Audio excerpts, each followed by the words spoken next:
Hold on, I've never I haven't shared PowerPoint on Teams before, and it doesn't seem to be doing quite as I expected. I'll just exit that and see if it'll work with this instead. So, do you know? Can you use it as a slideshow, or do you just have to share the screen? Does anyone know? Your easiest way to do it is, are you using multiple monitors? Yeah. Or yeah, is put your slides up on one of the monitors, then start the slideshow, and then click the share button and share to that particular screen.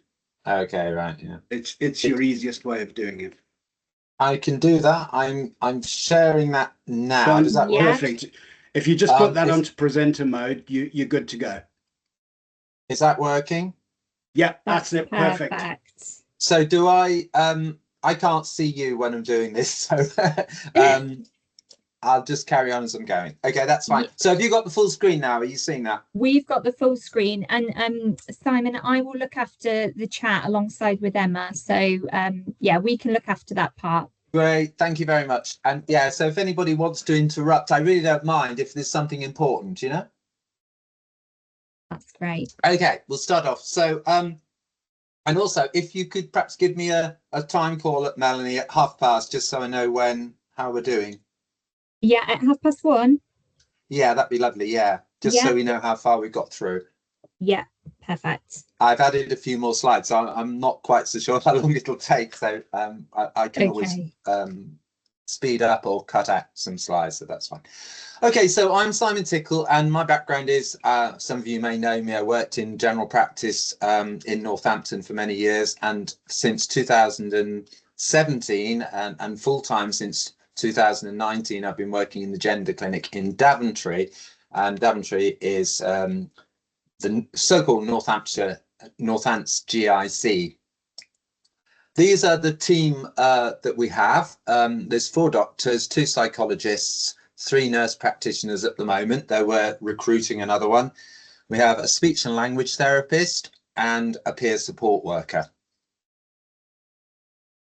You may know some of these people, but I should point out that given the sort of number of patients we get referred, we're significantly understaffed, and we are actually recruiting doctors and GPs to come and work with us, and we've actually luckily we're getting an endocrinologist in the near future, so that'd be great.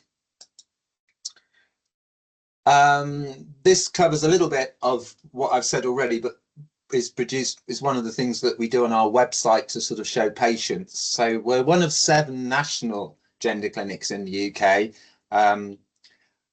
We accept people from all across the country, but things may be changing in the near future. You've probably all heard about the CAS report. Well, there's a new report on adult patients in gender called the Levy report. The CAS report was about under 18s, and the Levy report is probably coming out. It's been saying it's coming out in over the last 12 months, in fact, because we were assessed by Levy 12 months ago. But probably it's going to suggest that the whole of all services become regionalised, but at the moment all the services, all the national clinics can take patients from all over the country. But I think if we do become regionalised, obviously it's much more critical that we have a good relationship with you as our local patch, because we won't be getting so many patients if that happens from elsewhere, or none at all. This is the basic pathway that you can see patients go through. I'll do this in more detail later, but you can see how it sort of goes from the top left-hand corner down and then across and up. It's a bit confusing in a snake-like way, and you can read that yourselves, really. So basically, we do two assessments normally once patients get to see us. And then they go through the process of assessment with a non-intimate physical examination, and then work up with blood tests and things like that. And then they can start on the medical pathway, and then subsequently they can move through to the surgical pathway. This is the additional support we have. Now, when I was talking to your medical education leads, nursing education leads at this before I started to before I came to present this. I think people were surprised that we don't automatically get everyone to see psychology, and I think that is because all of us in the medical side are trained in mental health and have a lot of experience in mental health. We're either psychiatrists or myself. I'm worked in mental health for many years as a GP with special interest, also in substance use, and dealing with the violent patient contract at one point. So we have a lot of experience really without needing psychology for most patients, though. So patients who are more complex will have a psychology assessment.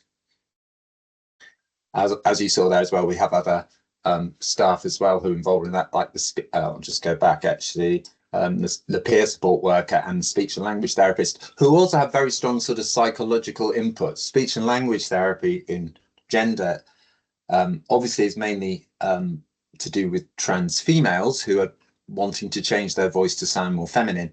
But there's a lot of psychological work goes in from Rhiannon, our speech therapist as well, and she's very supportive with the patients. So this is a rather busy slide and rather more detailed, and I'll let you read through it, but the yellow text shows you how long people have to wait.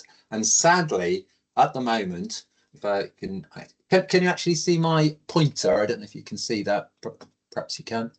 The waiting time is 6 years from when people get self-referred or they refer get referred by their GP. So we're currently seeing patients referred in November 2019. This is appalling, but unfortunately it's just a lack of resources, and we're working obviously to optimize our capacities and things like that, but there's issues around funding, there's issues around recruitment of staff and training of staff, and I think in the end it's about the whole process that is planned by NHS England, which currently is not working as it should in terms of waiting times.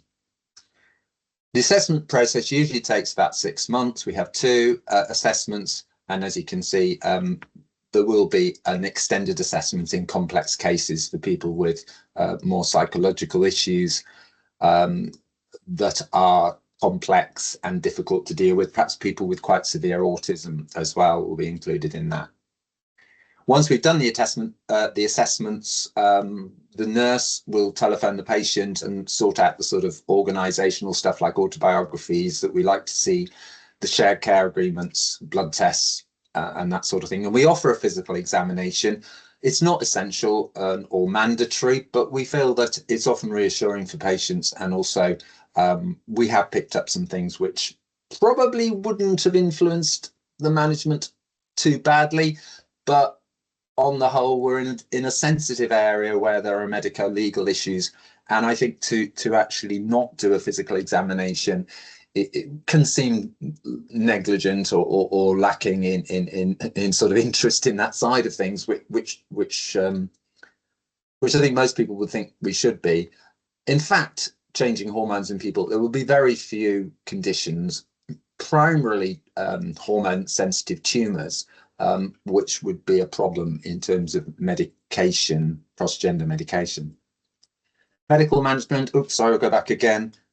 Medical management would involve treatment planning, which is often at the second diagnostic or induction appointment, but might be later if it's more complex. And then follow-up from a medical point of view will be between the nurses and doctors every 4 to 12 months. Once patients are established on medication, and if they want medication, of course, that's not always the case, but assuming that they go through the normal pathway, they'd start on medical management. Once they're stabilised, we would look in trans males at the surgical process, top surgery, that's transmasculine chest surgery, or what I suppose most people would call bilateral mastectomy and chest wall contouring to make it look like a male chest. And then they would then proceed, once that had been done, onto considering bottom surgery, lower surgery. Various terms, people give it gender affirming lower surgery or gender reassignment surgery. and that will then go through a longer process of assessment. But I have to emphasize that certainly perhaps half of our trans males wouldn't want lower surgery, and probably a smaller proportion of the trans females wouldn't want it. Surgery for gender affirmation in females is a lot simpler, as you can imagine. So creating a vagina, removing the testes and a penis, that's a much simpler process than constructing a phallus. So that was just a bit of an overview, so you know what we do, but I'm going to go in greater detail now. And I think there's a lot of, I think there needs to be something said, and probably a lot of questions around the backstory here, because, you know, what is gender incongruence? Why has it become such an issue in today's society, which it certainly has? So, and also people are often worried about the political correctness of dealing with transgender people. How do you approach them? What are the things what are the pitfalls in terms of upsetting transgender people? And of course there are, because people feel very sensitive about the way their gender is recognized. But don't worry about getting it right today. I mean, I'll correct you if you get anything wrong. If you're asking questions, don't worry about it, and set you right. Pronouns are an issue which come up a lot. And I think it's really just a case of respect for people these days, that, you know, to be aware that somebody who maybe is androgynous in their presentation, particularly not looking particularly male or female, or somebody who, you know, is transgender, will be very sensitive probably about their pronouns, and it's just polite and a good thing to recognize that, really. And I'll talk about that again a little bit in a minute. So generally, in terms of respect and understanding, this is an immense area to talk about, but I'll cover it, you know, somewhat briefly today. There's a lot of you, I think, listening today who aren't medical.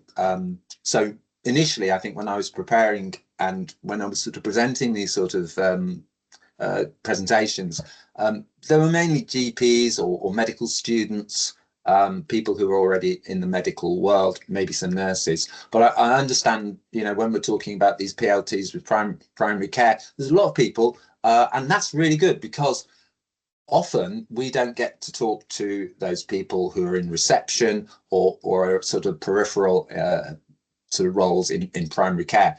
And I think reception is so important in terms of setting things right for patients. We have so many patients who come and complain to us about the problems they have in primary care dealing with GPs, and they are at all levels, to be honest. And I think it is a lack of understanding, but also perhaps some lack of sensitivity. I mean, and I think it can go across the board, really, in LGBTQ plus people. I'm not primarily talking about the whole LGBTQ plus grouping today, but I think it's relevant because as a gay man myself, with a male partner who happens to have a rather confusing name of Stacey, who, you know, which in this country is generally seen as a woman's name, but in fact in many parts of the world, in America, it's a male name as well, and he's a bit sensitive about it. But you know, so often we've gone into GP surgeries together, perhaps to get a vaccination together, or to talk about something together, and the nurse has come out, or the receptionist has come out and called out Mr. and Mrs. Tickle, and you know, I don't care. You know, I'm big enough to deal with that. But for a lot of people, that could be so distressing. And then when we get onto the whole issue of gender, it's so much more distressing, and I'll explain why in a moment. So first of all, try and get it right. Make sure your medical records are annotated on the front screen with the preferences of the patient, and that's your starter. And make sure you look, you know, because it's not just the case in LGBTQ plus issues. You know, I've seen it with people being called in for vaccinations, and in front of the waiting room, they're asked, "Oh, why are you having this vaccination?" Totally inappropriate, because they're often things that you don't want the rest of the waiting room to know about. So these sort of things, I think we have to consider in general practice. And I've worked for years in general practice myself. I'm totally aware of it, but it's difficult when you're busy, but it's very important. First of all, then reception. Then we go on to GPs and nurses.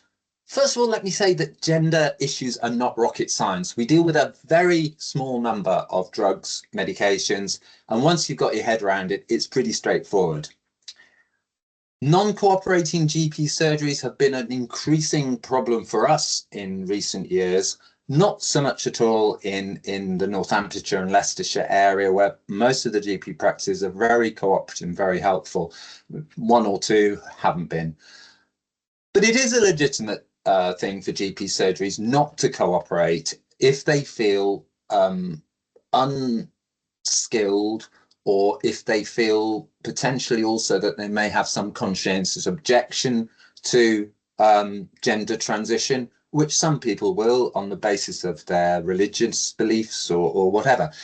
But I think, you know, we all work in group practices these days. We're not working alone. And so it would be very unusual, I think, for all the staff in a GP practice, all the medical staff, to have conscientious objections to dealing with transgender people. And if you are one of those people who feel uncomfortable, seriously uncomfortable, or have moral or religious objections to gender transition, I think it's you know, the people you're dealing with are still human beings. Obviously, you can talk to them. You can say, look, from my point of view, I find this difficult. Please go and see one of my colleagues. And I think it's something that we've dealt with for years in the context of things like abortion, which, you know, was certainly when I was training was an extremely difficult issue. Sorry, I just clicked on that again. So you know, it's totally legitimate for people to opt out of this process. It's getting difficult if there are a lot of them, but you know, mostly we get by. And certainly I say thank you very much to all those in the Northamptonshire area who've been, on the whole, extremely helpful in cooperation. And I'll tell you why we need your cooperation in a minute in terms of our contract. What other points? Pronouns we talked about, dead names. Transgender people tend to refer to their birth names, which they've changed as their dead names, and it is often very distressing for them to have those names used. So although they may still be on their medical record, you should annotate the medical record to say, certainly on System 1, which most of you use, you can put known as at the top of the record. The other thing which I think you need to know is that most of our patients are expert patients in terms of gender. They probably know more about gender than you do. That's not to say that they will know everything, and often sometimes, you know, they do need a lot of education, particularly from us as more specialists in gender, to sort of correct things which are misconceptions. But they will know a lot, and I think you should respect that, and the fact they've read up about it, and, you know, ask and learn from them. And the other thing, which is a really, really big deal these days, is the association of autism and major mental health issues in gender. Mental health issues pretty obvious. You've been through a traumatic time in terms of your upbringing with gender incongruence. You're going to feel, you know, issues with anxiety, depression at times. But autism is a very, very big association with gender incongruence, and I'll come to that later. And obviously, if you have autism and you have gender incongruence, that's kind of a double whammy in terms of social unacceptability and difficulty negotiating social situations. So what is gender incongruence? It's a condition characterized by marked and persistent incongruence between an individual's experienced gender and the assigned sex. And we use terms like assigned male at birth, assigned female at birth to sort of draw a distinction between the gender that people identify with. Because gender is a social construct, the definition can be confusing. You know, where does gender come from? And I think it's, you know, certainly the case that in our society, Western Europe, America, we construct gender in a certain way, which is not necessarily the same as gender is portrayed, or kids are brought up with the concept of gender in the same way as other parts of the world. So we've got to remember that it is just a construct. It isn't, gender isn't the same everywhere. Now, sexual biological sex, shall I say, is obviously the same everywhere. And that's where we have to have a sort of, the interplay can be a little bit confusing. And I think recent legislation decisions being made, in the Supreme Court around the definitions of male women particularly, have brought this into the forefront of our minds again. And we can talk about that again later. But I think it is definitely the case that gender is how you want to present in terms of society. Your biological sex may be a different thing. But perhaps paradoxically, the most of the issues that our patients are concerned about are their sexual characteristics, their secondary sexual characteristics mostly, but also their primary sexual characteristics later, in terms of having surgery. And in fact, I think for us as medical people, probably the old term of transsexual was a better term in terms of defining what was going on. Unfortunately, it's become something which most transgender people feel uncomfortable with, and society has decided, and the medical fraternity have decided, that we don't use that term anymore. But I think it's good to sort of just reflect back that actually what we're talking about for most people is an incongruence with their sexual characteristics, which they want to change. What is the prevalence of gender incongruence? Well, 1% is what has been sort of said, but you see it all over the media every day, social media, TV, radio. And actually, is it as low as that? Well, we don't think it is, and I'll come to some more statistics later on, but that's the sort of quoted prevalence. In terms of young people's development, is now become, like sexual orientation, a sort of thing which they have to consider, I guess, in terms of their identity as they're growing up. And so, you'll hear that, I mean, in schools, it's talked about in amongst the young people. And my niece said to me, when I said I worked in a gender clinic, she said, "Oh well, most of my friends at school are non-binary." And I thought, I think that's probably not true. But what they're doing is they're actually sort of exploring gender issues, which in the past they never did. And again, we'll come to that again in a moment. I think because of that, we can be trivializing true gender incongruence, because a lot of the sort of questioning can be partly political in terms of, do I sort of really approve of these gender binary choices that people have to make? Is toxic masculinity and toxic femininity something that worries me? And some people may take a more sort of political view about gender, and I think because of that, and because of that sort of, the fact it is so prevalent in terms of discussion among young people, it can trivialize the people who experience really significant gender incongruence, which is blighting their life seriously. So a lot of the people who sort of might identify as non-binary, I think it's fair to say, gender incongruence is not blighting their life. They haven't got the awful difficulties of growing up that some of our gender incongruent patients have experienced. So what are the effects of gender incongruence and dysphoria, as used to be termed more? So distress, shame, inability to progress in your life, and unusually mental health deterioration. Most people who we see start off questioning their gender, maybe from the age, or being aware of gender differences, shall I say, from early age, maybe 4 or 5, and then others perhaps later on at puberty. But certainly those are the main times that that people sort of come up against it in terms of gender. When you're in primary school and the teachers say, the boys go in that crocodile and the girls go over there, that's the first time for some of my patients, when I've talked to them, that they became aware that they had this problem. They didn't know which queue to go in, whether to join the boys or whether to join the girls. But they felt in their own mind they knew, but other people obviously were questioning that. And I think that, one of the things that's been really important for patients talking to them is how gender is represented in the media. And things like Nadia coming out in Big Brother as the first trans woman really on TV in around 2013. For many of our patients of that sort of era, that was a big event. And now we've got, interestingly, for the first time really, the prominence of a trans male on TV in Big Brother, Zila, who is in the current Big Brother program.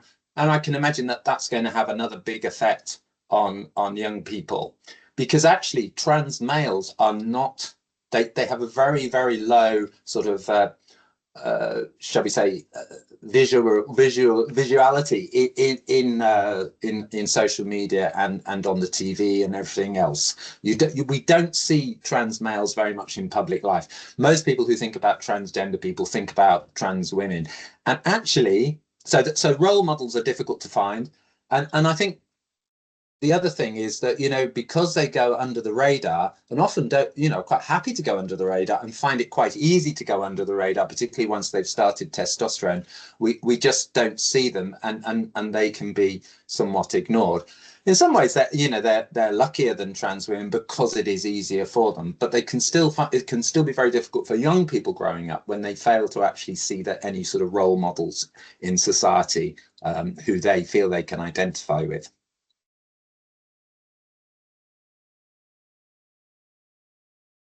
So again, when I was talking to your colleagues in the sort of medical and nursing education leads, I think we talked about, you know, what is the justification for medical involvement in gender?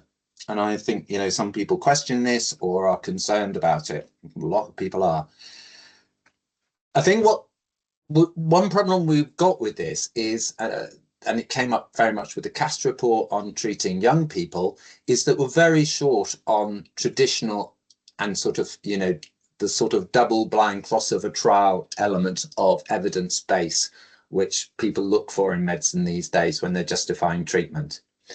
And I think what I would say is, I actually went to a lecture by a researcher at the annual Association of Gender Specialists conference last month, which was really interesting. And she was saying that, you know, we do have to be really careful about debasing sort of evidence which is not double-blind crossover trials.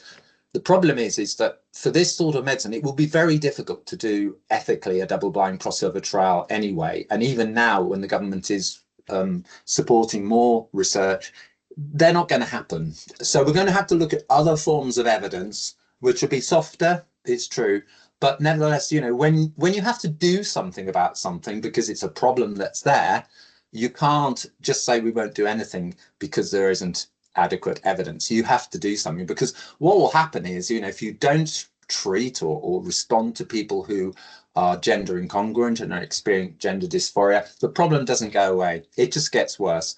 And as you've read, you know, there's a very high incidence of suicide.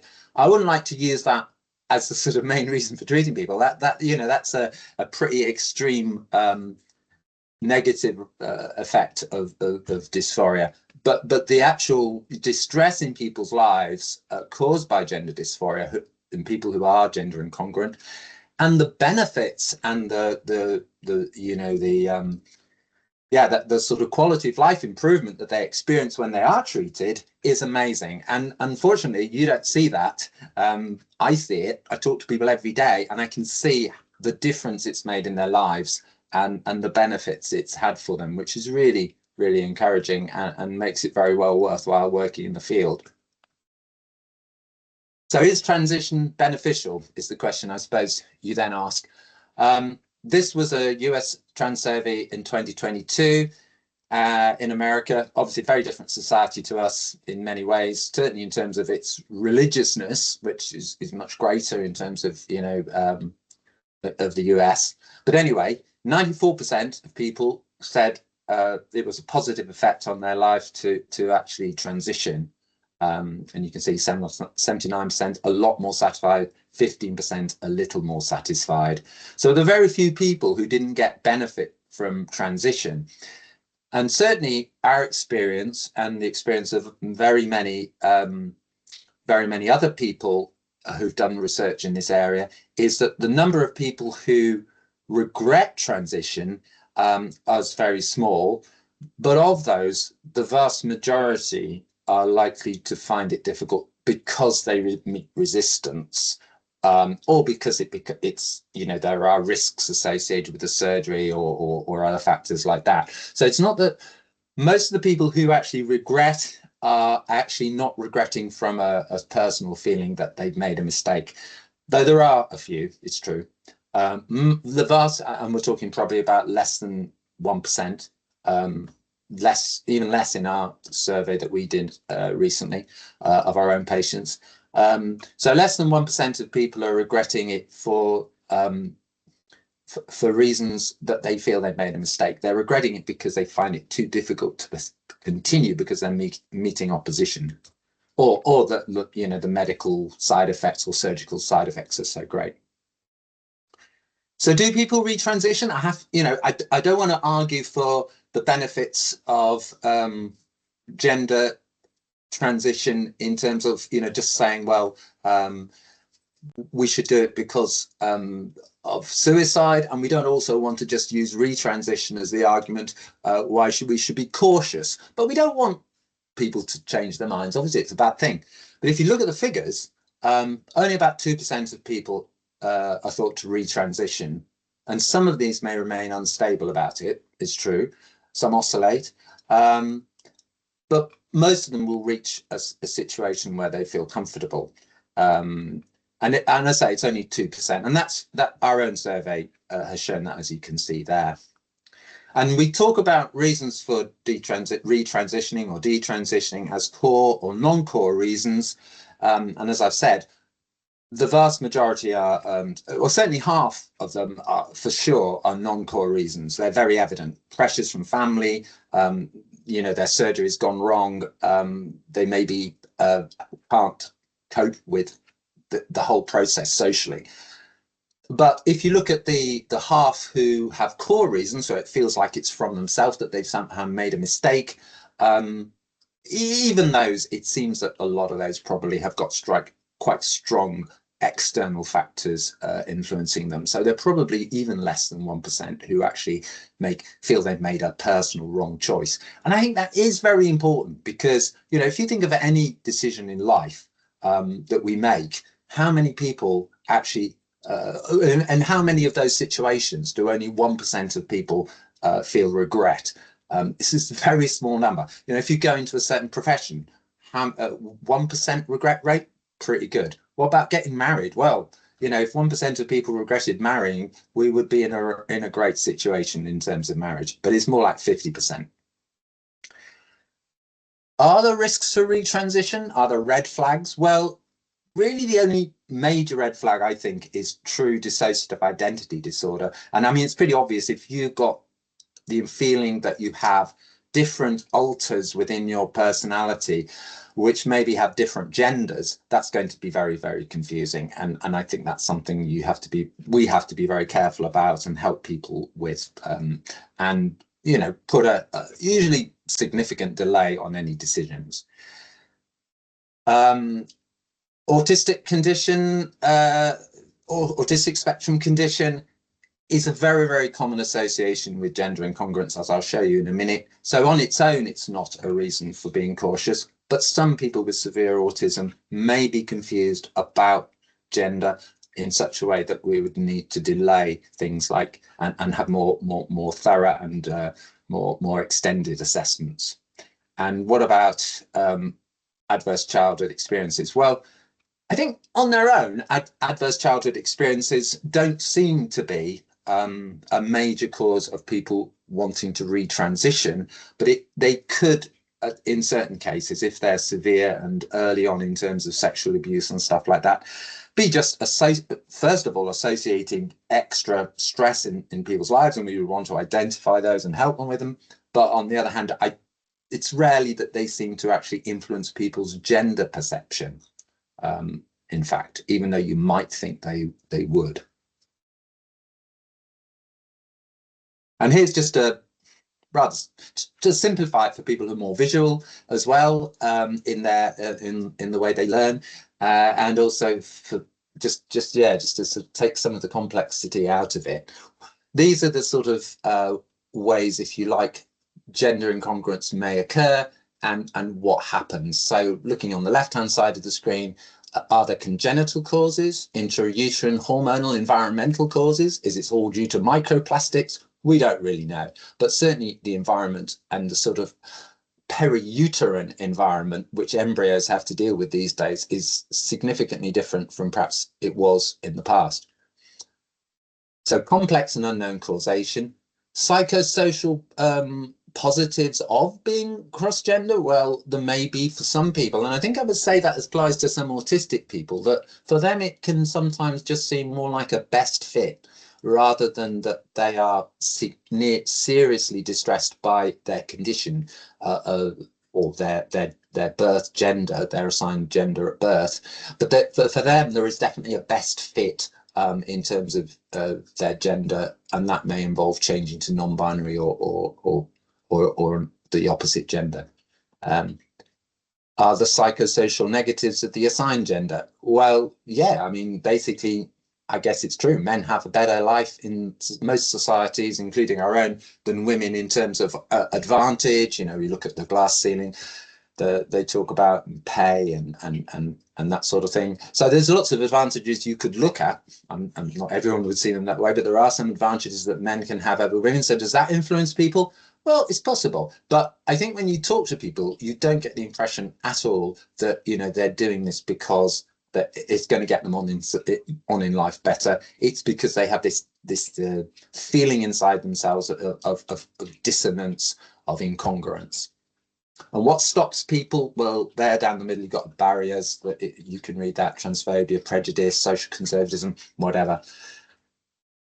When we move to the other side, there are enabling factors, which are still not perfect. Hormones, you know, have only been available relatively recently to do these things for us. They weren't available in the past, and certainly testosterone has been around less, more recently only than estrogens. Surgery, again, is still not perfect in any way, but marvelous and amazing things can be done in terms of surgery, but it often puts off people going for a full sexual gender transition in terms of, you know, genital surgery. And there we got the rare causes of detransition, which I say are predominantly due to psychosocial support issues. Simon, so that's just after 1/2 so it's actually 13:39. Thank you very much. That's great. Yeah, I think we're getting on all right. So, right. So going on, sort of, what is gender incongruence? Another look at it is, I think I mentioned already, there are those people who perhaps have feelings of gender incongruence or gender dysphoria or gender uncomfortableness because of political issues and the increased prominence of this, if you like, toxic femininity of the very girly girl or the very masculine man personified by Andrew Tate. And people are put off by that, particularly young people. And Gen Z are the most, as I will show you later. There is the issue around, as I said, about to what extent, you know, some people are more properly transsexual in that actually, you know, it is very much a primary or a secondary sexual function and biological sort of fact that it is the problem to them.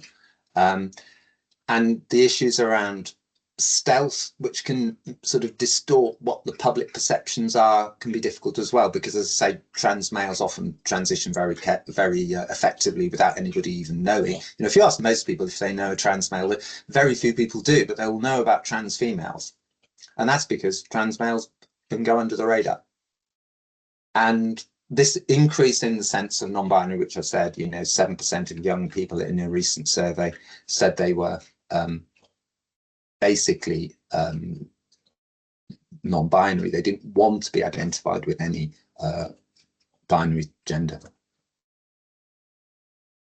So just looking again at the LGBTQ grouping, because obviously this is something that people are aware of, and trans people are put into that grouping.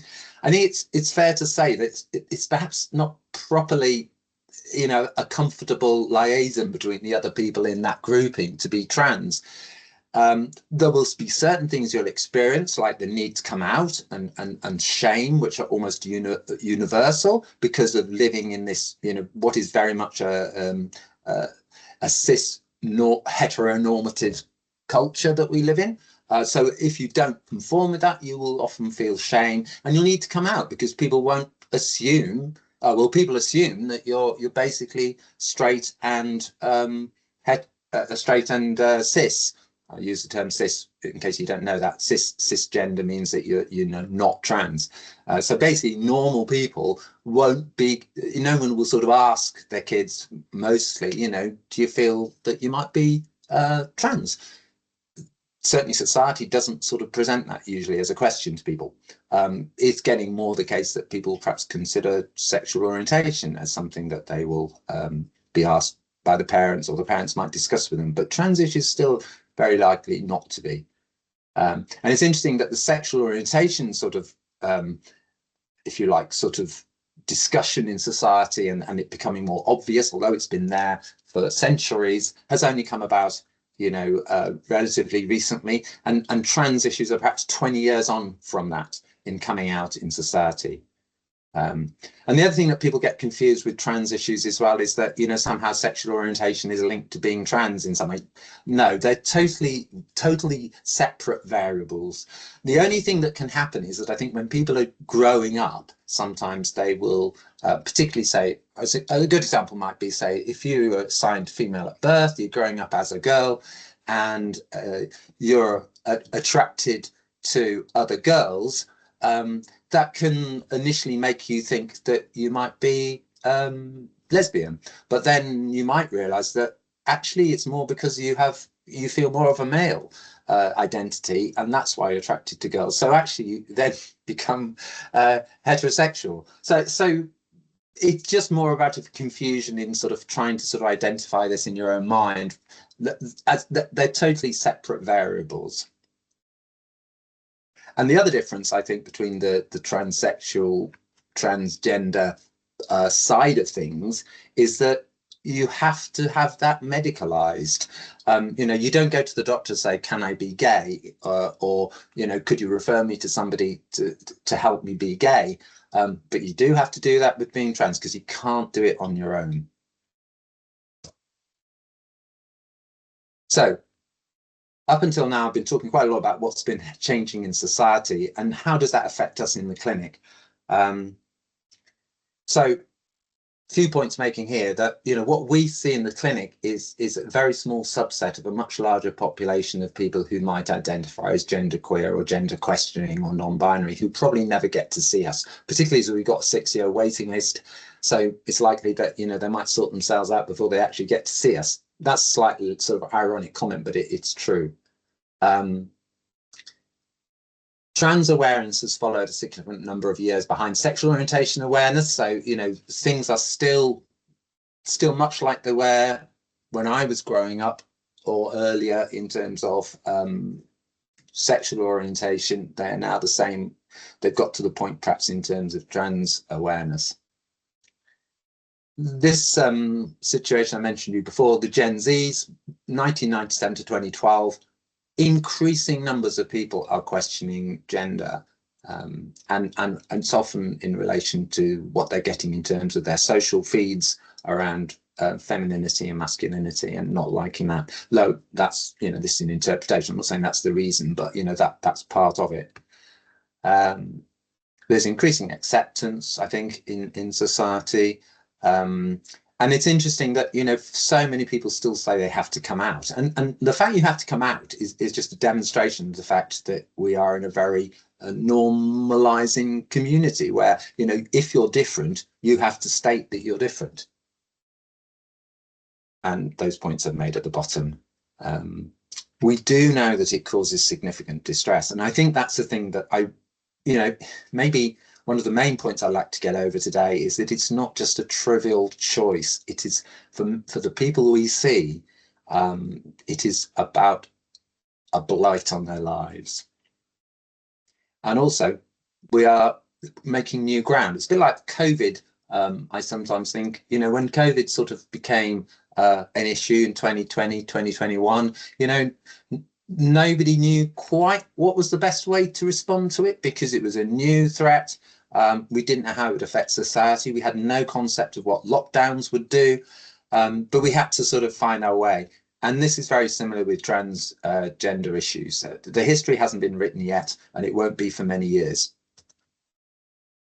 So just, I don't want to sort of totally sort of bias this talk to sort of societal changes and you know, what's the origin of being transgender. But I think it's very important because I think it's what people often sort of people, if you like, as they trivialize it or negate it because of not understanding this background really. So if you can read this really. So this is from the UK census. You can see just how things have changed even between 2017 and 2021. But I'll move on to the next one, which is, this is really interesting, I think, because it looks at what's happening to 16 to 24-year-olds. And in this age group, the changes were much more marked between 2017 and 2021. So if you look at where it says 2021, 9.2% of 16 to 24-year-olds identified as LGB, compared with 4.2%, basically what 4 years previously. So that's a massive change. And this, I think, is a really interesting graph, bar chart, because one of the things that's changed most, and I think this is, you know, again, a sort of openness in society to possibilities. What's changed most is young people identifying as bisexual. And you can see in that the top bar, the biggest section of that is actually of people identifying as bisexuals. So although the gay or lesbian identification has gone up, and you can see in terms of age group, it goes up. With younger people, it's more prevalent. It's the bisexuality that's become the biggest change in people's stated sexuality these days. So people are coming out more as bisexual than anything else.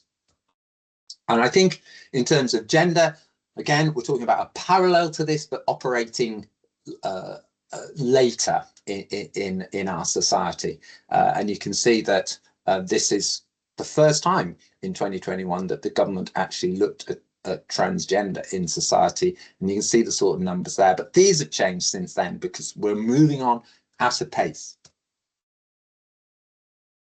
Okay, take a little breath. I need to take a little breath. I've been talking a lot. Autism, where does that fit in with gender incongruence? Well, when I first joined the clinic in 2017-19, sort of when I started increasing my work in the clinic, I suddenly became aware, I wasn't much aware at that time of the importance of autism. And then suddenly, over the years, autism seemed to be cropping up in all our new patients, or almost all our new patients, such that now, it says here between 4.8% and 26% of individuals who present at GD clinics have an autism diagnosis, but we're looking at maybe 75% of our new patients are autistic. And so the changes that have happened are we've got more trans males since 2017, so that now they are, again, probably 75% of the people who present. And also we've got far more autistic people. And I'm not saying that all of them have been diagnosed. These are people, I mean, because obviously we've become attuned to autism as a possible diagnosis, we're kind of picking this up, and we're not giving the diagnosis because that's not our role, but we're saying, look, you should be referred for assessment. So again, you can see ADHD obviously as part of the neurodiverse sort of area as well is increasing as well. And I think that all of you probably will have done Oliver McGowan training, and you'll be aware that the relevance of this is enormous, because people with autism find it often very hard to manage in social situations. They have a great deal of social anxiety. Communication in consultations is very different, and our consultations have become much more complex and taken longer, because we're dealing with a lot of people who are neurodiverse, and perhaps the issues in terms of mental capacity and understanding are harder to assess. So moving on, what are the goals of today? Well, I wanted you to sort of be aware of some certain terms, and I hope that we've talked about these different ones, and I think you hopefully will now be aware of them at least. I haven't said much about people who are asexual, because it's not really the issue today, but obviously that is something which is to some extent can complicate the situation as well, particularly when we're talking about people who perhaps moving on to surgery and stuff like that, but it's still not a very common identification. These are the things I just think are really important when you meet somebody who's trans. I mean, they're going to find it very difficult to basically sort of communicate something which could be embarrassing or difficult for them to do. So there are things that you can do to help. You can ask them what name and pronoun they wish to use. You can ask them how they identify. Put at the top, see them alone, because this is not something you necessarily want to have your mum or dad sort of with you about, though initially it's probably the case that you're going to see them with a mum and dad who's brought them along, but you need to see them alone at your next consultation. And in terms of the traditional sort of 10-minute GP consultation, you may want to stage this over a number of visits, because it's a massive amount of stuff to sort of discuss.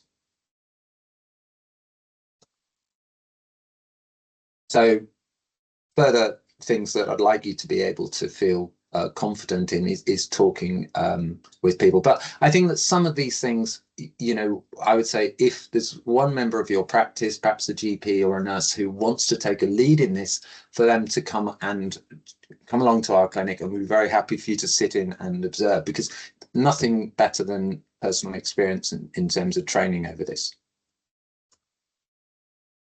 And this is something else which we need to just cover, which I've touched on already, and I'm going to sort of probably whiz through some of the more sort of technical stuff after this, because I think most of it's fairly straightforward, but I think that you do need to understand, first of all, the problems that we have in terms of relating the GP surgeries, and the main one is that our contract only allows us to advise GPs and GP surgeries about what to do in terms of managing patients. We cannot prescribe, and we cannot do blood tests. And the reason we can't do those is because we haven't got any funding in place for that, and also because we're national clinics. Obviously we can't order tests in Newcastle under Lyme or somewhere like that, or the south of England. They have to have their own forms, their own processes for getting blood tests. So we can only advise GPs. And in terms of prescribing, we don't have a prescribing budget or prescription pads, so we can only advise GPs. But I would say to you, and I know a lot of GPs are worried about this, about legal responsibilities and such like that. I would say, just to question yourselves, when have you ever heard of a GP being sued for or criticised or taken to task for taking the advice of a specialist? And I'll leave you to answer that one, but I personally have never heard of that happen in all my 30 years working as a GP. So questions. I would like you to think about, I'm going to just say a little bit more, but I'd like you to sort of think about questions you'd like to ask, because we've got about another half hour, hopefully, once I stop talking, and I've only got about another 5 or 10 minutes I should be talking, so we've got that time to ask questions. But so please put them in the chat or whatever way you want to ask them. So moving on to the next part, really, primary and secondary care roles. I think I've said most of that already. We undertake to look at the results. It's really important that you send them to us. If you're not on System 1, that you make sure that the results get sent to us, because obviously if we're on System 1, it's great. We use System 1 and we can actually see that the results once you've notified us, or the patient notifies us that they've come back. And this is just, again, just to go back a little bit to show that, you know, the changes that we've noticed since 2007, when the clinic just had 50 patients, and now we've got, it's moved on since then, we've got about 1,500 patients and massive number on the waiting list. Again, just to say, these are the things that are going to make the consultation when a patient first comes to you, a young person usually, and says, you know, I think I could be trans. These are the sort of things that you're going to, you know, it's going to take a bit of time to sort of get to know what's going on. Things like blood tests, you don't need to worry about those initially, but it's useful if there's any other conditions that might be present to get those treated before they come to see us. And I think in terms of complexity issues, those issues that I put there are really important. Autism, PTSD, eating disorders. You know, it doesn't mean because you're gender dysphoric or have gender incongruence that you don't have other problems as well. You might be more likely, in fact, you are more likely to have other mental health problems as well. And they should be managed, because if they come to us at the end of 6 years on a waiting list, or hopefully shorter time in the future, but you know, as it stands at the moment, if we have to then start looking at whether these issues have been addressed properly, it becomes even more of a delay for people. So what can you do for people? I think this is perhaps one of the most important slides. What can you do for people while they're on a waiting list to come and see us? Well, you can do a bridging prescription, and we have got information to help you with that. If you write in, we can suggest what you might do. But you are on your own doing that, and we can't really support you, because if we start supporting people too much while they're on waiting lists, well, it kind of defeats the idea of a waiting list. We have to deal with the people when they finally reach our clinic. Otherwise, we're being distracted by all these other people who. Sorry about that. My dog barking. That we haven't properly identified yet, or worked up in terms of checking over. But there are some things that you can do, which, so as well as referring people mental health and emphasizing that gender dysphoria doesn't, you know, mean that they can't have help with their mental health while they're waiting to see us. You know, sometimes people are a bit reluctant to touch patients who are gender dysphoric because they're worried that, you know, it's too complicated. It's not that complicated, and it's just listening to people in the same way you're used to doing in primary care, and hearing them out. But their other mental health issues can be dealt with separately as well. These other things like gamete storage, you can't do that really before they've seen us, but you can certainly look into the process and talk to them about that, because if they're going to go on hormones which render them infertile, they're entitled to fertility preservation or gamete storage under the NHS.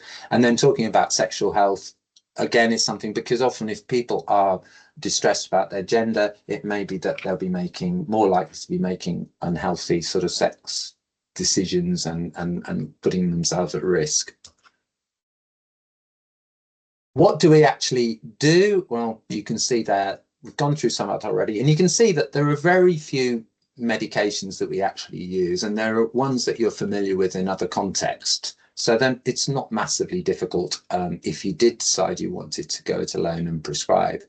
But I think the other thing that's really important is that you'll find that a lot of your patients, a lot of patients who have to wait on a waiting list will start accessing these things themselves. So you do need to be aware of that. And I think in the same way as, you know, we are aware of people using alcohol and smoking and recreational drugs, the fact that people are buying these medications off the internet, or borrowing them, or taking them from friends who got them, doesn't you know, mean that you shouldn't be involved, because you get involved when people are on you know, substances that they're acquiring other ways, like alcohol, say recreational drugs, and these ones are much more predictable in how they are, and it'd be quite reasonable, even if you didn't want to get involved in a bridging prescription, to offer say blood testing to check that they're not taking too much and that sort of thing,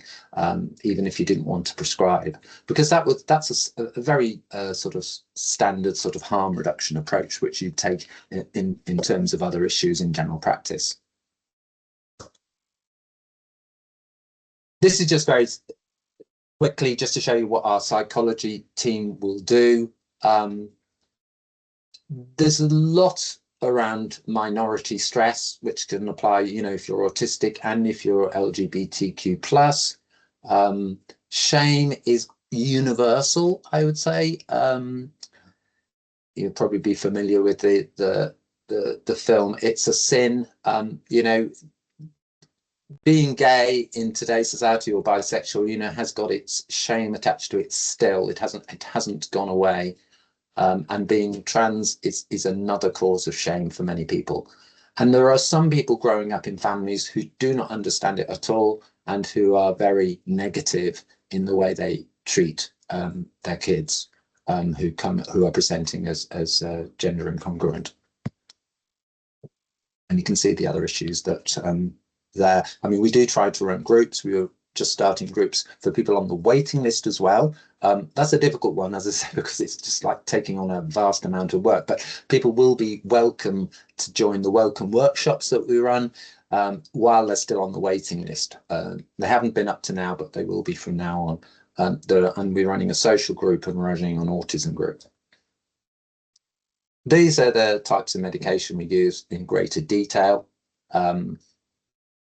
And just to point out that estradiol is much safer than the contraceptive pill, for instance, which is a synthetic estrogen, in terms of things like blood clot risk. And we use finasteride. I mean, you know, we're not supposed to prescribe finasteride on an NHS prescription, but there's no reason why you couldn't do a private prescription, because I think for many trans people, the idea, if you're a trans woman, of losing your hair because of testosterone is you know, very, very distressing. And you might well, even if you feel you can't write an NHS prescription, which we're not supposed to, you could do a private prescription for them. In the future, we may be using medroxyprogesterone acetate as a suppressant to ovulation, but we're a bit wary about that. Some other places use it. Mostly at the moment, I would suggest if you want to try and suppress ovulation, you try simple contraceptive pills initially, because ovulation and menstruation obviously can be distressing for trans women. And these are the things that the drugs do, basically. I'll let you read those themselves. But the interesting things which I think to point out are that, you know, estradiol the only irreversible change that estradiol causes is breast growth. So it's less of a sort of less jeopardy there if you feel that, you know, you're not sure whether it's appropriate to prescribe or not, and somebody hasn't been fully assessed by us, than testosterone, because testosterone does have more irreversible changes: a deeper voice, clitoral growth, male pattern hair loss, and possibly skeletal changes in both cases. But I mean, particularly maybe in testosterone. But the other ones will, you know, if people stop, they haven't committed themselves, in a sense. If you're worried about that they are reversible changes. These are the other drugs that we use in greater detail. What am I trying to say here? So yeah, we're used to sort of the idea of GnRH analogs during puberty and pre-puberty as puberty blockers, but we do use them after puberty, and now they've been outlawed by the CAST report and the government, so they're not being used at the moment except in control circumstances and clinical trials. But post-puberty, we use them they're the best way to stop basically menstruation. Nothing else works so well. Again, we talked about male pattern hair loss, which can be a distress for some people. So what do we offer people in terms of surgery? And these are the surgery treatments that we offer. So the things that you might not be familiar with is, in trans males, you can have a metoidioplasty, which is basically an enhancement of the phallus that's already there that's grown with the testosterone. So that's basically the clitoris will grow under the influence of testosterone, and you can enhance that by detaching it from the pubic bone and the associated labial skin, so that it hangs down. You can get a 1 or 2 centimeter increase in the length of the phallus that way. We have a problem with hysterectomy because it's not funded locally, and in most places as a standalone procedure, and many trans males do want that, but it will be done as part of any degree of transmasculine lower surgery, and is funded centrally, and they go down to London for that. And these are things which we can't provide for at the moment, gender affirming surgeries which have to be done privately.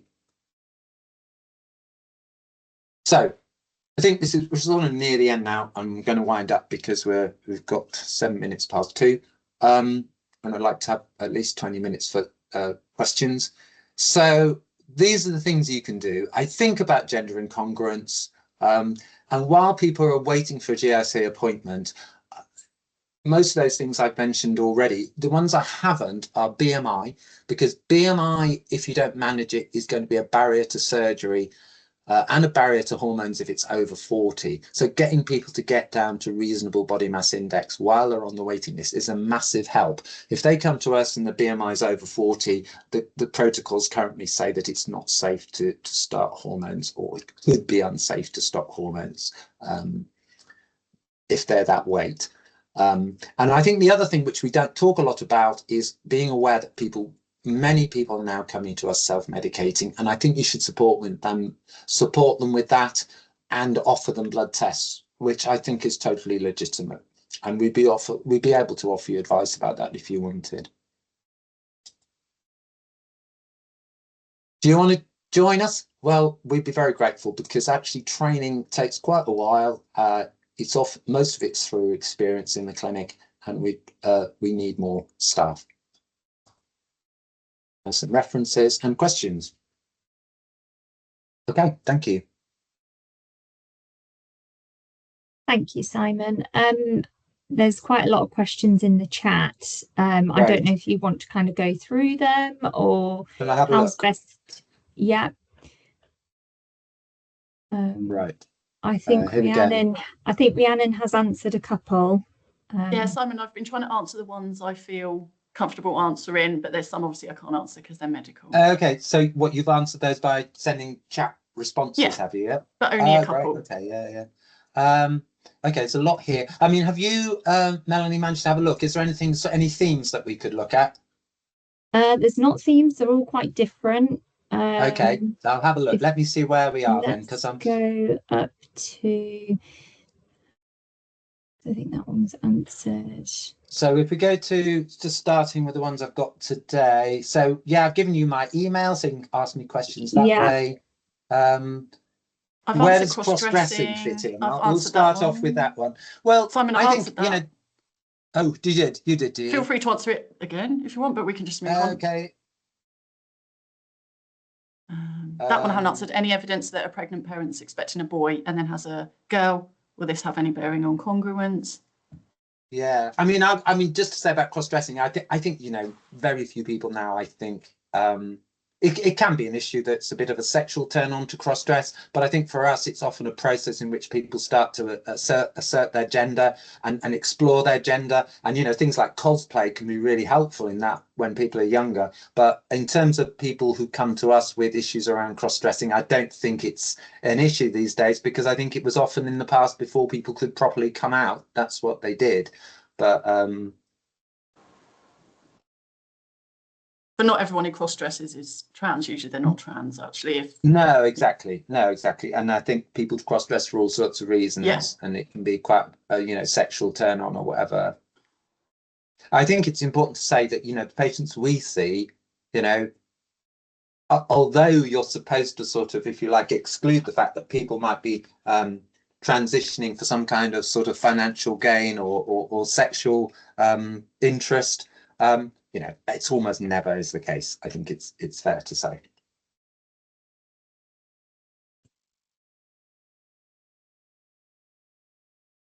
I'm looking for this. Is patient's book? Oh, from where?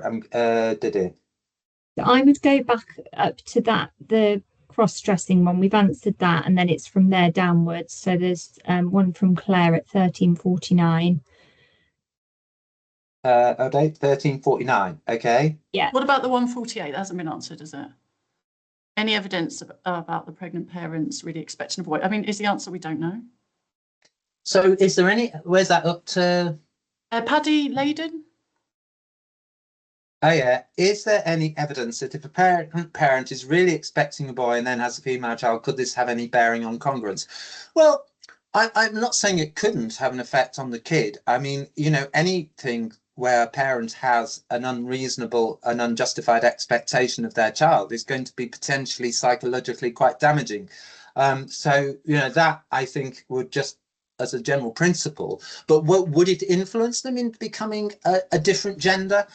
I think it's unlikely, to be honest, because I think really, if you think about it, most of the people who we come across, their parents don't want them to transition anyway. So they, you know, it's natural if you feel that a sense of gender incongruence, you're going to rebel against what's around you in terms of social norms and your parents. So, you know, if your parents are trying to make you to be a girl and you actually are a boy and you're quite happy with that, you're going to rebel against it. I think really, you know, it'd be very unlikely that it would come out as you changing because of it, I think. And in fact, in principle, I mean, there are cases occasionally where I've come across it where I've been a little bit concerned. But I think, you know, it's not uncommon, I suppose, for parents sometimes to want to have a girl or a boy and to sort of put that across in some way. So that's not unusual, but I've never come across it where I felt it's been a significant issue. What have we got here? Oh, NHS numbers, did you reply to that? Do you have any links to intra-uterine environment causes, please?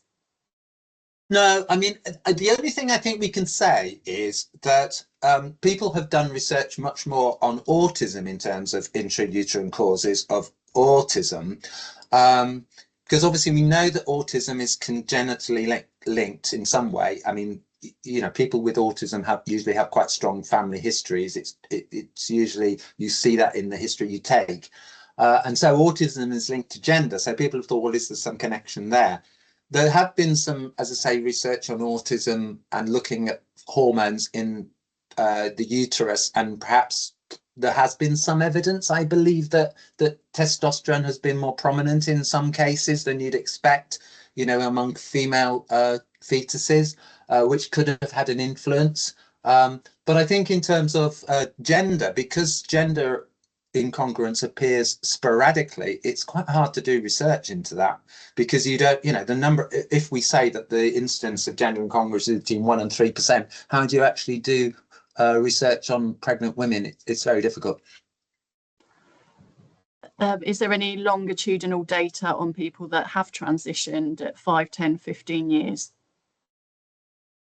Right. So basically what you're saying is, have we got long-term follow-ups of people? Well, I think, or we need them if we don't. Sorry? That's what the question is, we need them if we don't have them. Yeah, I mean, we do need them. And I think, you know, people are doing research. And that slide that I showed you from America, which was, I can't see where it was now, but from 2022, it's a study, you know, that was looking at populations of people who were transgender to see if they regretted it. And they didn't on the whole, you know. So that's a positive. But in terms of long-term studies, I think it's fair enough to say, I mean, what I often say to patients is this, I'll tell you that, you know, we are dealing in an area where there aren't 50-year studies of people on cross-gender hormones. So, you know, we won't have those for a long time, even if people are doing them at the moment, which they are. So we haven't got long-term studies on safety and stuff. But if you look at it this way, we don't have any theoretical worries about it. We did at one point about the effect of testosterone on the uterus and ovaries, but that certainly hasn't shown up so far. And it certainly seems that trans males, for instance, aren't particularly prone to endometrial hyperplasia, which was a worry that at first, which might make them more at risk of endometrial carcinoma. So that one's gone away. People are worried, I think, about, you know, what effect it could have on the heart. But look at it this way. I think in terms of estradiol, we tend to know that women tend to have greater longevity than men anyway. So estradiol perhaps isn't such a worry. And we have got quite good evidence from the 70s onwards, because estradiol in trans women has been around much longer than testosterone for trans men. So from the 70s onwards, if you look at the data, there's a study which shows that there's no, well, several studies, in fact, but one in particular, one that shows there's no increase in breast cancer in trans women. So that's quite reassuring, which you would think be one of the worries that you'd have.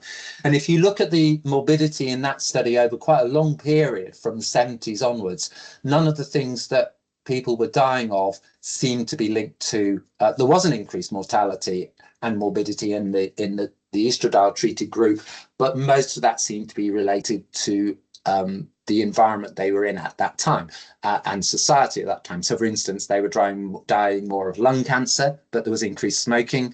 They were dying of HIV, but then, you know, that's not something people die of now either. So it was more to do with the social milieu in which they were growing up. So that was reassuring. And I always say to people, if you look at trans men, well, if trans men go through the process of normal process they go through, they'll end up with bilateral mastectomies, and most of them want, if they can, to get hysterectomy and oophorectomy.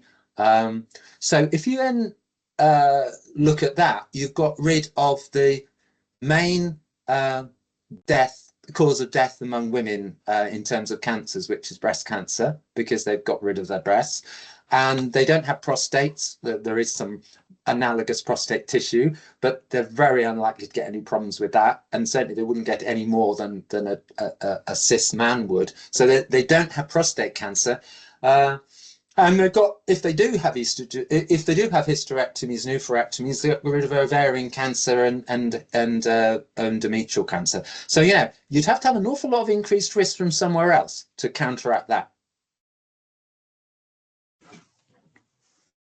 Is that all right? Any other questions? I wish we didn't have to give trans patients a new NHS number. So this is obviously a very hot topic at the moment. Yes, exactly. There's a few questions about NHS numbers for trans patients and how to deal with that. And that's obviously been a hot topic for us as well. Yeah, it has, hasn't it? Yeah, it's something that we're struggling with still, and the trust is struggling with. But I think what's been said recently is you don't have to give them an new NHS number if you don't want to. If they're happy just to have a gender change, then that's okay. It can cause problems with the laboratories, because the good thing about having a new NHS number, which is a positive, is it's changed it right across the NHS. So therefore, things like laboratories will give proper gender-related normal ranges for blood results, and that is a problem that we come across quite a lot. You know, GPs write in and say, oh look, the hematocrit is abnormal, but that's because actually in a trans man the hematocrit will rise when they're on testosterone and into the normal male range. So if you haven't adjusted their gender on the lab records, then it will show that their hematocrit is too high. And there are a number of factors like that as well, less important, but it's mainly in terms of the full blood count. So, but it is okay. We've been informed that if patients are happy to just have their gender marker changed, that's okay. And then you have to just look at things like screening and stuff. So I think if you're careful, you can deal with it. I think the original reason why people were offered a new NHS number was also partly to do with the Equality Act, which entitled you to be able to erase your medical history. But I think most patients, when you talk to them, realize that that's probably not a good idea. And actually, you know, it's probably misconceived really as a positive, because actually, you know, we can't rewrite history, and there will always be elements of your if you like, your gender at birth which could affect you.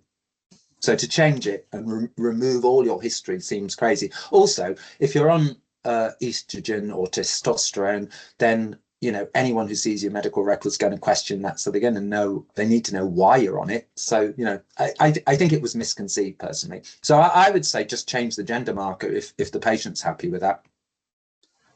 What is the youngest age limit to refer to your service? Well, I think 17, isn't it? Well, is it 17 years, 9 months, or is that when they can be seen? Yeah, I think the difficulty is I'm not quite sure what's happening at the moment, but I think that you can refer directly to us at 17 years, 9 months, but I think you want to refer as early as you possibly can, because the thing is that if you refer, say, at the age of 13, they will be taken up by this new counselling and psychology service, which is supporting younger people below the age of 18, and they will transfer them to us automatically at the appropriate time. If you don't refer them, they will have to then wait longer on our waiting list, because, you know, if you refer them at 17, they've got to go in with already a 6-year wait as things stand, though hopefully that will improve. So you want to refer them as soon as you can. And if it's below 17 years and 9 months, I think it'll have to be probably to the young people's service. But if above that, you can refer them to us. Does that sound all right, Rhiannon? Yeah. There's a longer question here. If patients book in to have injectable medications, so hormones presumably, administered, but have no support via secondary care and no shared care agreement in place, how do we go about safely prescribing, advising and arranging the checks and bloods for the patient? I'm referring to people who may have moved into the area but don't have any local secondary care. Okay. If they move into the area, because all our national clinics, all our clinics are national, apart from a very few which are sort of based in a few localities such as Manchester, Liverpool, South London, Eastern England, there's some local clinics that operate for local people. Apart from those, they can stay with the gender clinic that they were with previously. So if they were with, say, Nottingham, and they'd been discharged and you have questions, you should write to Nottingham and ask them to deal with it. If they have never been involved with a gender clinic for whatever reason, then you need to refer them to us and say why you think they need to be seen. Now, I'm not quite sure at the moment how that would work, but certainly we don't want to have patients who've been involved with a previous gender clinic, because, as I say, because they're national clinics, you can refer them to it. They could go back to their own one. But if it's somebody who you need support with, you just write to us and we'll, I think, respond. I mean, Rhiannon, do we normally give we would normally give some advice, I think, but we might still have to wait a bit to see them. I'm not quite sure what the rules are there. If someone moves to a new area, is it? Yes. I mean, I think, anyway, make a referral to us and we'll discuss it in the MDT and get back to you, I think is the answer, really. Yeah, we'll do a case by case. Arrange to see somebody, you know, if it was something that they needed our advice in a specialist way, then we would see them. But just because they have been on hormones previously and they're stable on it, we would just, if you wanted advice, we could send you advice information. We have an information sheet about that. But, you know, people who have been discharged from gender clinics should be managed in primary care long term. And that's what's always been stated by the GMC and the BMA and everything support that. You know, you don't have, it's impossible for everybody who has a diagnosis of gender incongruence to be permanently monitored by a GIC, and there's no need for that. So, you know, with a bit of guidance from us, if you felt you needed some, just send a referral in and we'll respond. But you'd be quite, you know, based on the previous recommendations that have been given to them by a GIC, you could carry on. Does that make sense? I think. Yeah, and if, you know, an email sent to us, it's not going to be the case that it's sat on for months. You know, there might be a few weeks to arrange for professionals to all come to the multidisciplinary team meeting, but it won't be months and months where no one's responding to you. We're not that kind of service. No. Could you clarify what happens when a GP surgery is not conducting blood tests or giving the prescriptions? Where can patients go instead? And I did answer that one. I was just saying that usually they've signed the joint memorandum of understanding or the shared care agreement to say that they will do that. So if they then say they don't want to anymore, it leaves the patient obviously a bit of a bind. Because I've said they look for a new surgery, presumably. Yeah, absolutely. Yeah, I mean, unfortunately, we're having to ask patients to go and find another surgery who will look after them. And luckily there are. I mean, increasingly, I should say, you know, just for the future, but we can't, it's not going to happen immediately. They're going to be local enhanced services and other enhanced services. So GPs, and this is happening around Brighton, for instance, area, I know for a fact, will be paid to look after the patient as you would with any other shared care agreement of that sort. But got a hand up, where Simon, there is I've just noticed. Enhanced service. Sorry? We've got a hand up. Do you want to take a question or comment? Yeah. Yeah, definitely. It's not a question, Simon. It was a response. It's one of the reasons I've come here. So this is currently a live issue within the ICB. It has been so specialist services who commission the national gender clinics haven't commissioned those clinics to prescribe or monitor bloods. The services, so there's a question on there, so I'll answer that now because that does fall into this. In terms of clinical safety, if GPs are organising bloods, they are not expected to interpret the bloods. They do go back to the specialist service. So clinical safety wise, the national gender clinics have full oversight of all of the physical checks they advise on prescribing. So, but because they don't have a prescribing budget or access to the ability to prescribe or access to blood testing, they are asking GPs to organise those tests. They retain the gender reassignment service retains clinical responsibility for those results and for changing to prescribing. GPs are literally being asked to just facilitate those to make them available. So in terms of clinical safety, there isn't a risk to GPs who are engaged with this service. In terms of the question that Martin's asked around commissioning, we have identified there is a commissioning gap. Specialist services haven't commissioned this from the national gender reassignment clinics, and locally, historically, we haven't had a local enhanced service or commissioned it from GPs. It is a live issue at the moment. We're looking at that. We have asked for copies of local enhanced service specifications that are in place in other parts of the country. At the moment, there is a gap there for GPs who are supporting this cohort, who are a vulnerable cohort and do struggle. Thank you. Doing that is not going to stop the ICB looking at this and joining up that commissioning gap. But just to acknowledge, Martin, you're right. I know you're right.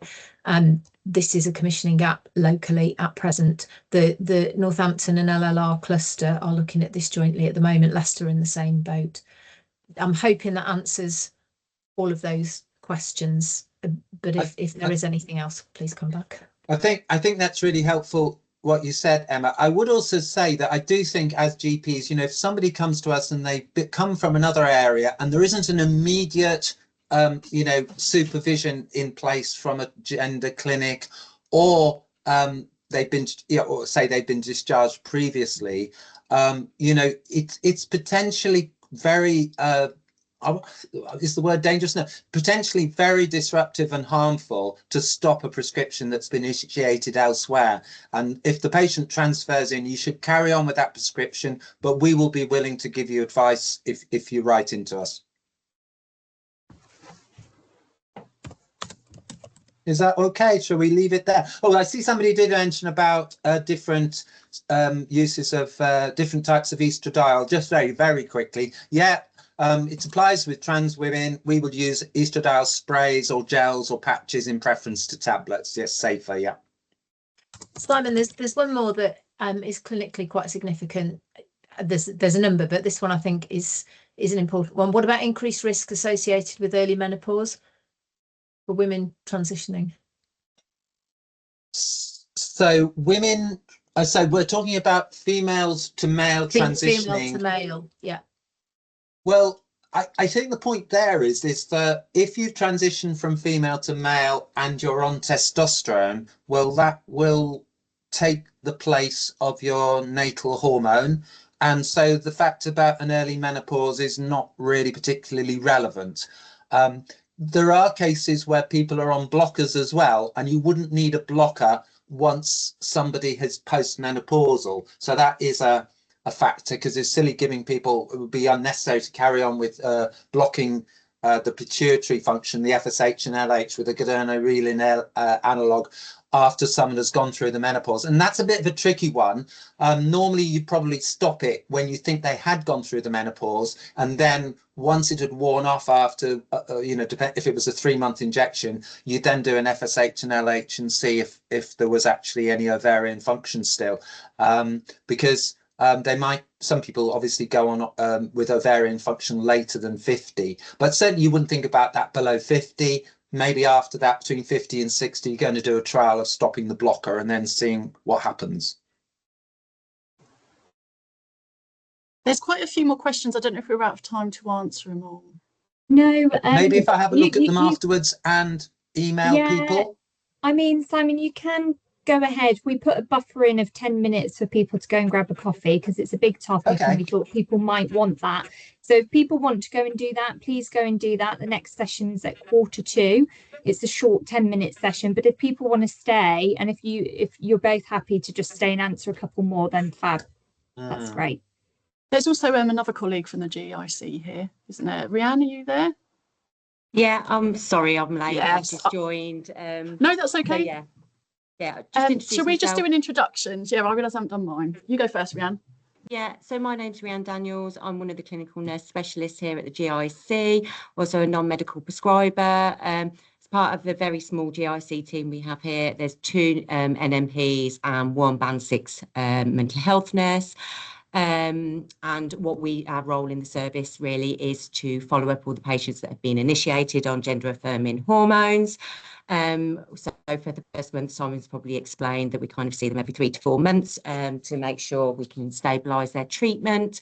This involves kind of for the first year or so, bloods every 3 to 4 months. Like it's been already stated, we're responsible for interpreting those blood results, and we'll do that via video or face-to-face with the patient. As again, you're probably aware, we're a national service, so don't just cover Northamptonshire. Sadly, we cover the whole of England. So yeah, we're pretty flexible, easy to access. As a nursing team, often I joined when someone was asking if we had any clinical questions of a patient who perhaps wasn't under our service. A lot of the first clinical kind of contacts we have from healthcare professionals come to the nurses, the NMPs. So and like Rhiannon's already said, we don't have a wait time for responses. Emails responses are often within days, maximum a couple of weeks, like Rhiannon's already acknowledged. If it has to go to MDT for further discussion, we try and support our fellow health colleagues as much as we can, because we recognise that it's not quite commissioned right, and there's a lot of misinformation out there as well. So we are working as a service at the moment to improve our website to make sure there's more resources on there with regards to prescribing advice, monitoring. We're actually in the process, I'm sure Simon's already shared, we had a joint memorandum of understanding for years, and we understand, this is a standard arrangement. It's normally a shared care agreement. So as a service, we're currently developing a shared care agreement, which will hopefully support our fellow healthcare professionals in supporting us with treating our patient population. So yeah, that's kind of us in a nutshell. I did see somebody asking about being a prescriber, and will I be expected to prescribe specialist medication on a private prescription? Yeah. We're an NHS service, so it would just be an NHS prescription. We're not a private provider. We're very much NHS service. We're not associated with services such as Gender GP and such. We obviously see patients that are accessing Gender GP, and as soon as we've kind of confirmed diagnosis, we will, as an NHS provider, take over that recommendations. I kind of saw that question as who's taking ultimate responsibility, because as a GP practice, how can we prescribe specialist hormones and medication? That's how I kind of read it as. Do you want to answer that, or Rhiannon? Well, I suppose I don't necessarily see it as specialised, not with the amount of patients obviously kind of waiting to access our service.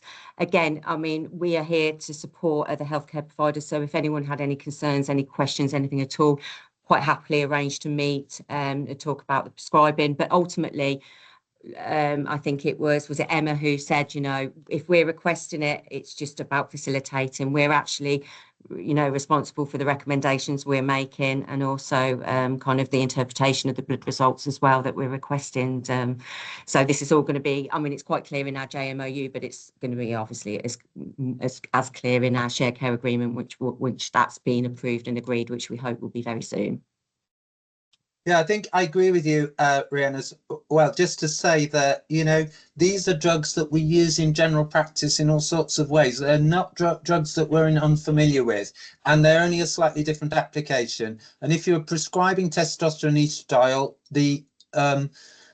basically, you want to check that the serum estradiol and testosterone are within the normal male or female limits as appropriate. And if you do that, that's all that's necessary. But we will advise you, if there's somebody here, somebody's fallen off the radar of any care provider. Well, obviously, if that's happened and nobody's really monitoring it, send us a referral and we'll get back to you either with written information, or more likely we'll arrange to see the patient on a one-off and sort of advise.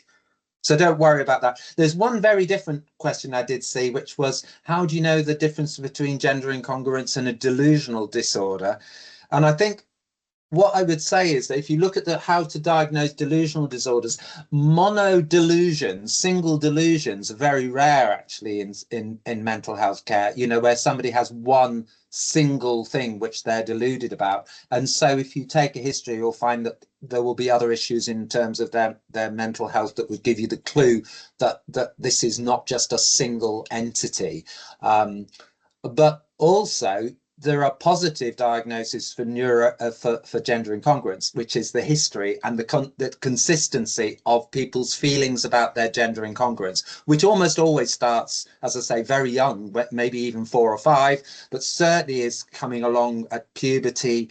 And they may not come out till later, but if you look at the history, it's a very consistent view. So, that's very different from a delusional disorder, which often has an onset as a result of stress or some other issues going on in somebody's life.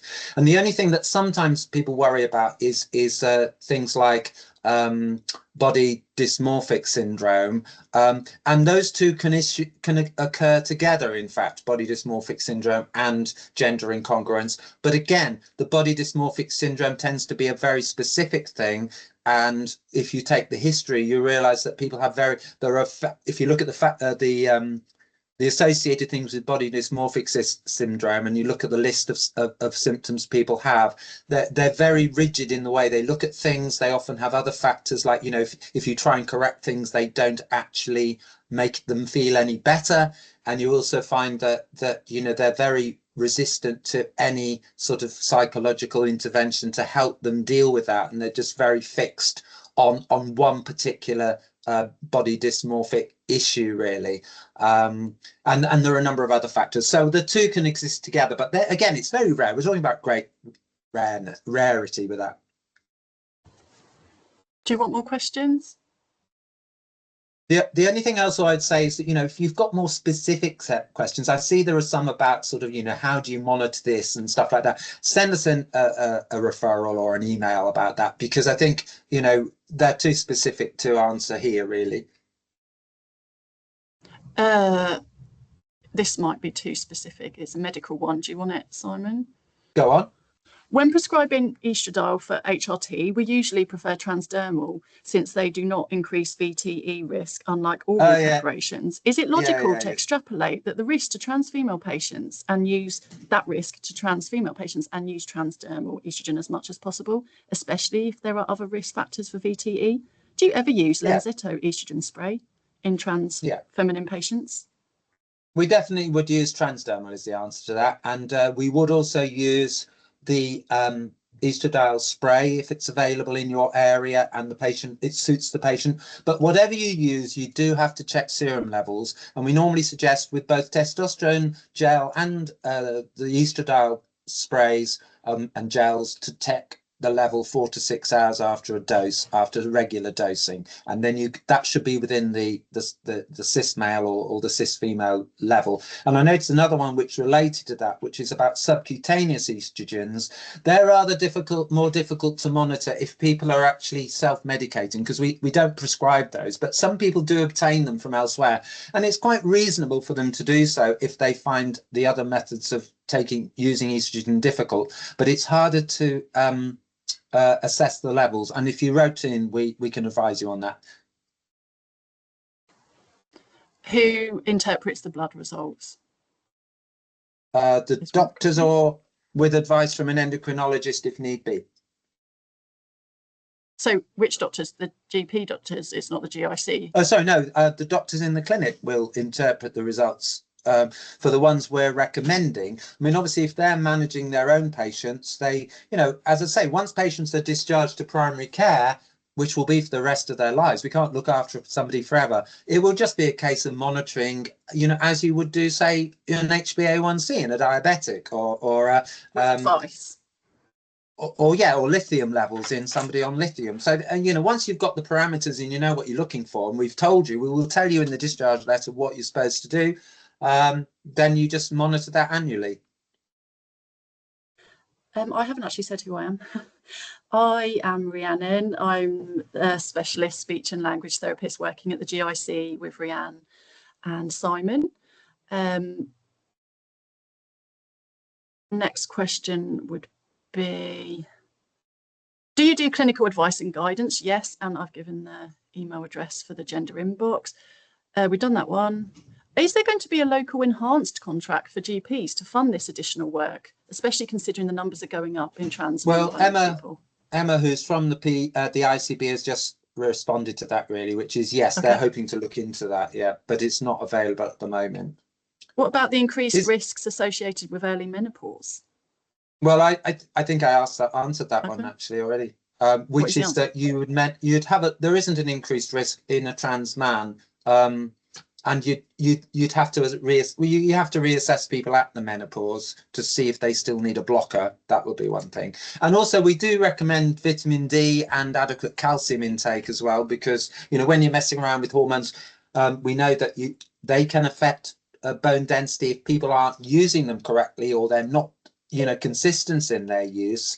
So I think basically, if that was the case, you know, you've just got to be aware that they could be more at risk if they're also short of vitamin D or calcium. So that's why we mention that, really, because actually, if you look at the statistics, a lot of people aren't as careful in their concordance with the estrogen and the testosterone as we think they are. So actually, they could have low levels, say, of estrogen, which put them at risk of osteoporosis. So you have to be aware of that. And certainly a DEXA scan wouldn't be inappropriate if you had worries about that. Here's our last question, I think. I think we got to the end.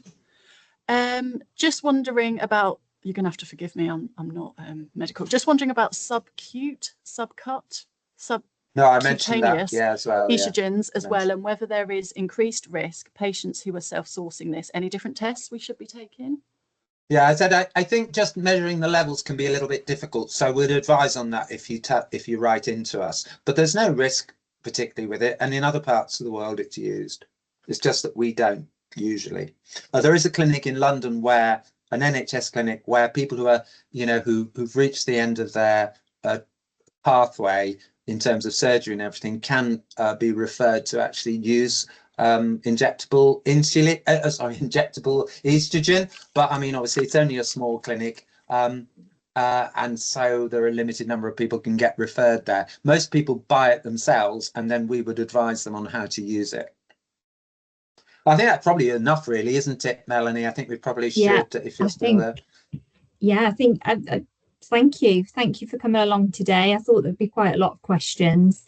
I think we have shared all the emails and how to make contact with yourself and the team. So if anything else comes through, I'll fire it to you. Yeah, and I'll email you a copy of my presentation in PowerPoint, and you can send that to people or let them have access to that. That'll be fabulous. Thank you very much. Thank you for coming along. Thanks. That's really good. Thanks a lot, then. Take care. Simon. Thank you. Bye. Bye.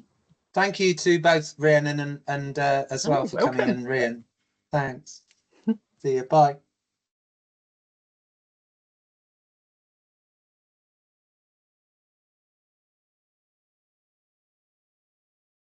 Okay, so I think we're just in time for our next session. That worked out really well.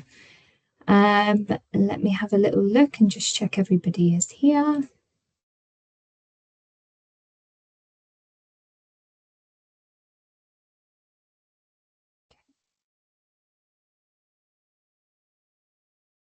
Okay, yes. Okay, so I'm going to hand you over now to Olivia, Artie and Minnie, who are going to do a quick session. I think it's only about 10-15 minutes, ladies. Here we go. There we go, on the Pharmacy First system, on System 1.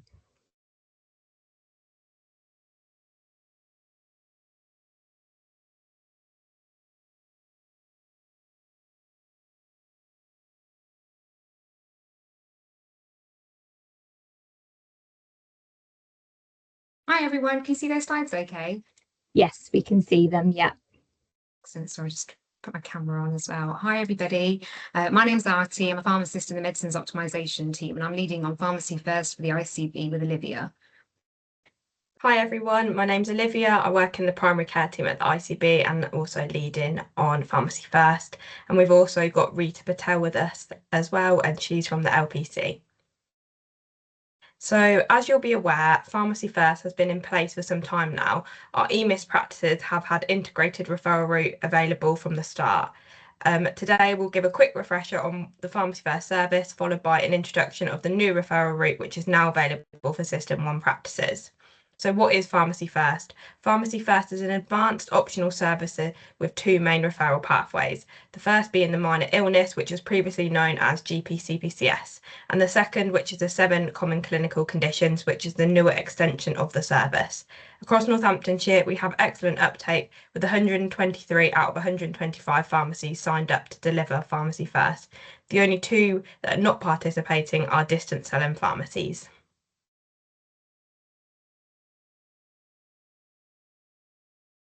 So why is the service important? Pharmacy First brings clear benefits for both the patients and for GP practices.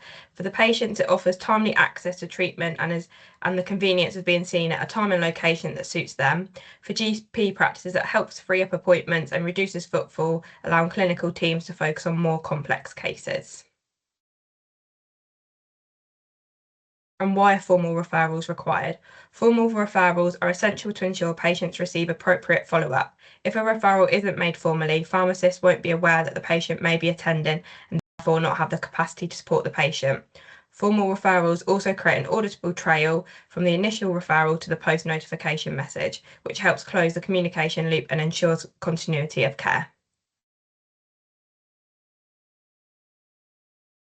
PPP has officially launched a new integrated referral solution that allows GP practice teams to refer patients to the Pharmacy First service directly within System 1.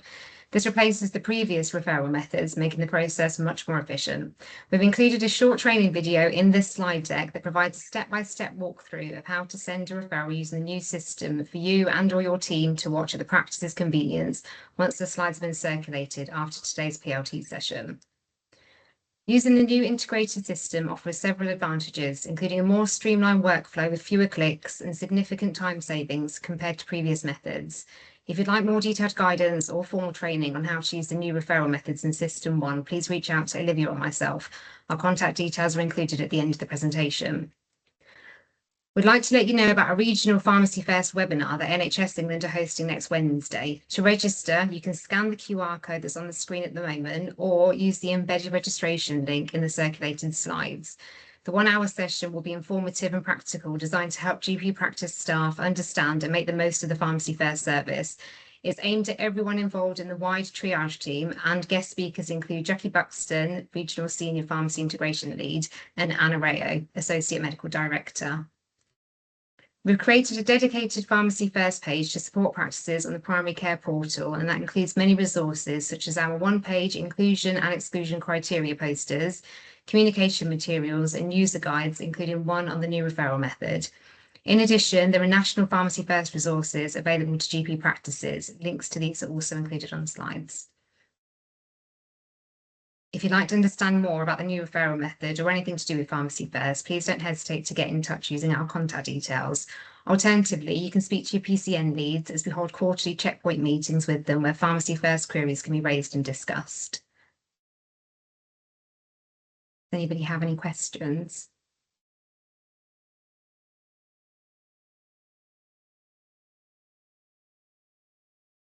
I can't see anything in chat other than there's a request for the presentation to be shared, if that's okay. Yeah, absolutely. Got a question about EMIS Web. EMIS Web referrals. This is through System 1. Do you have something similar through the EMIS clinical system? Yeah, Yes. so EMIS practices have had integrated referral available to them since the start of Pharmacy First referrals. It's been around for a really long time. We have got information on that as well. So if you're an EMIS practice that wants to know more about it, then absolutely get in contact with us and we can help you with that too. Thank you. I think that's it for questions. Thank you.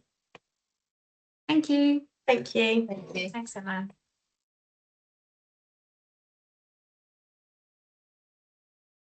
Mel, are you there? Are our next presenters in the room yet?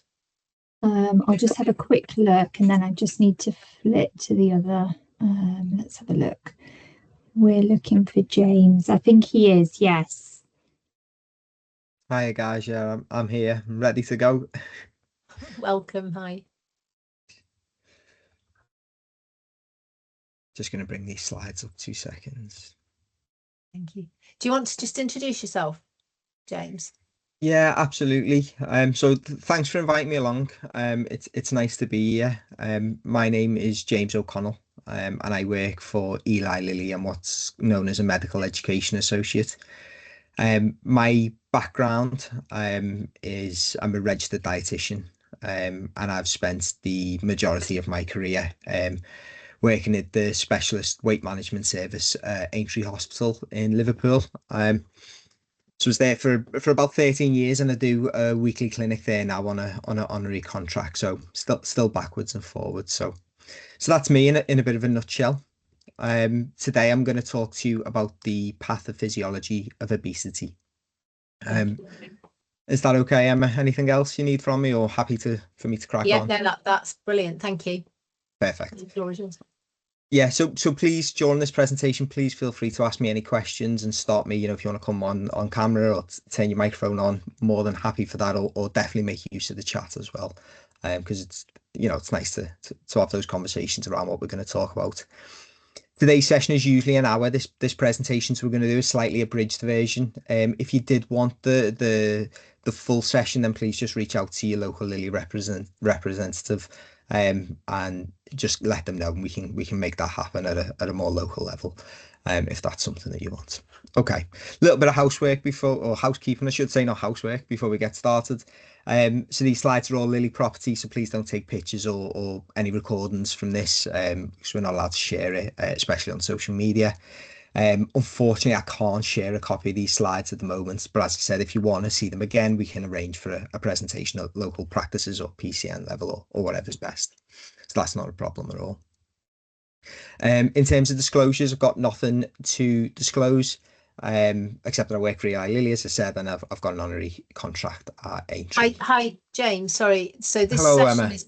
This session is being recorded. Does that mean you'd like us to pause the recording while you're giving the presentation? If you could, that'd be ideal, if that's possible. Just to Okay. keep us safe. We have quite strict rules in the